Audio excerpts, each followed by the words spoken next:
There are stories that sound unreal, but this one actually happened. And the most disturbing part, it could have been a void, or maybe it couldn't. Tonight, we're diving into a case that will make you question everything. This is Surrogate Squad.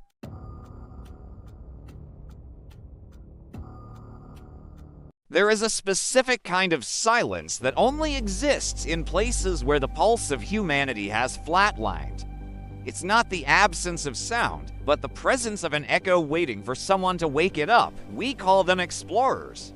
Seekers of the liminal, but for Artem, known to his 5,000 live viewers as Neon_Ghost, this wasn't just an exploration, it was a transaction, a game played on the edge of the screen.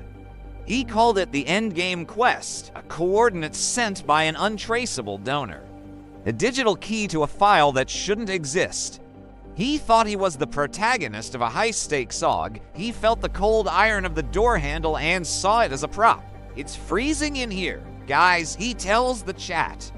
His voice is a thin layer of bravado over a growing chill. He doesn't hear the hum of the walls. He doesn't feel the weight of the server racks buried beneath the floorboards, pulling him in. The first anomaly wasn't a sound, it was a pixel. A localized corruption of the stream. To the viewers at home, it looked like a technical hiccup, a byproduct of the thick concrete walls and the dying 5G signal. But the comments began to shift. The digital voyeurs saw it first. A face formed from the compression artifacts, a jagged, geometric scream hidden in the digital noise. Artem laughed it off. He called it the ghost in the machine. He held the digital key, a USB drive glowing with a sickly violet light. He felt like a director leading his audience to a climax, but the cinematography was no longer his. The angles were getting tighter, the cuts were getting more aggressive. He was no longer the one holding the lens. He had become the subject of a much larger, much colder experiment. The digital trap had successfully transitioned from the fiber optic cables into the physical world. The stream wasn't failing because of a bad signal. It was being hijacked. And as the door behind him clicked shut, the chat realized the most terrifying truth of all. The quest didn't end with a discovery. It ended with a harvest. Control is the ultimate anesthetic. As long as Artem believes he is the one pulling the strings, the one orchestrating the scares. The adrenaline feels like a drug rather than a warning.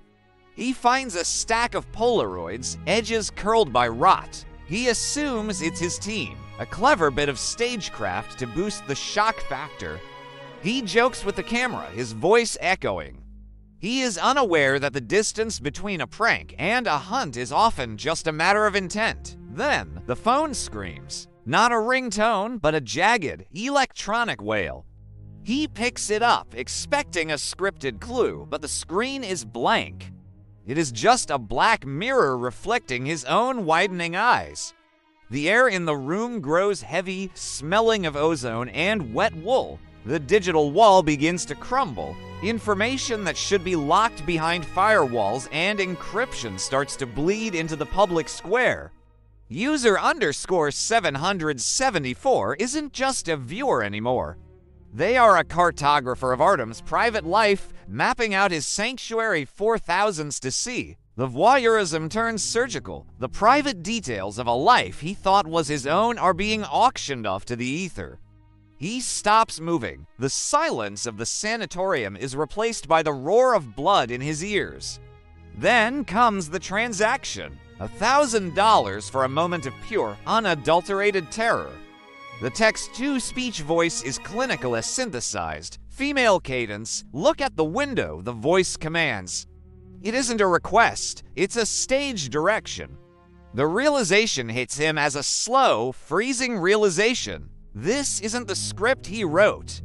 He is no longer the director, he is merely the talent. The threat has crossed the threshold. It has moved from the motherboard into the marrow. The audience didn't come to see him play a game. They came to watch the game play him. The geography of fear is changing. Artem moves through the bowels of the sanatorium, but the camera angles are no longer his own. They are fixed, clinical, and predatory eyes that were waiting for him to arrive long before he ever hit start stream. He enters a room that smells of burnt copper and old ozone. The air here is unnaturally still, as if the oxygen itself has been digitized. On the screens, the quest reveals its true objective. It isn't a treasure, it's a mirror. Time begins to bleed. He is standing in a ruin, yet he is looking into his own life. The man who made a living being watched is now forced to watch. His own voice-perfect and familiar echoes from the tiny speaker. A deepfake hijack, a digital ghost whispering to the woman he loves. The chat is a frenzy of static. They are watching a tragedy into different time zones simultaneously. The identity theft is complete. The sanatorium was merely a Faraday cage, a dead zone designed to strip him of his digital armor. He is a king in a kingdom of static. He runs for the light, but the exit is a mirage. They didn't want his life. They wanted his ghost. The transfer is complete. The deep fake Artem leans down to kiss his girlfriend. The real Artem is left in the dark, a soul trapped in a dead signal. The theater of the mind has collapsed. For 7 minutes, the audience speculated, joked, and theorized. But now, the silence has a weight. It is the sound of a trap finally snapping shut. The figure in the shadow isn't a glitch. It is a digital debt being collected. Thousands of hands are typing, reaching through the glass to save a man they only know as pixels, but the signal is a ghost. The hacker has diverted the stream into a closed loop, a digital purgatory, where cries for help are intercepted by a wall of dead code. He tries to kill the connection. He tries to vanish back into the safety of the dark. It is a hunger. His fingers dance over the glass, but the machine no longer recognizes its master. The master has become the content, a final, cruel irony. The democracy of the web demands a conclusion. The algorithm doesn't care for survival, it cares for engagement. Nothing engages quite like the finality of a fading pulse. He is being held captive by the very metric he spent his life chasing. The shadow steps forward. It moves with the jagged rhythm of a corrupted file, skipping frames of reality as it closes the distance. There is no monologue, just the cold, mechanical inevitability of a system clearing a neon ghost from its memory. The collision is dull. In the wreckage, we see the true face of the trap, where no one can hear you scream because your voice is sold. Artem didn't go offline. He was overwritten. The endgame quest has finally found its winner. The signal returns to a state of rest. In the wake of the scream, there is only the humming of the earth and the slow, indifferent rot of concrete.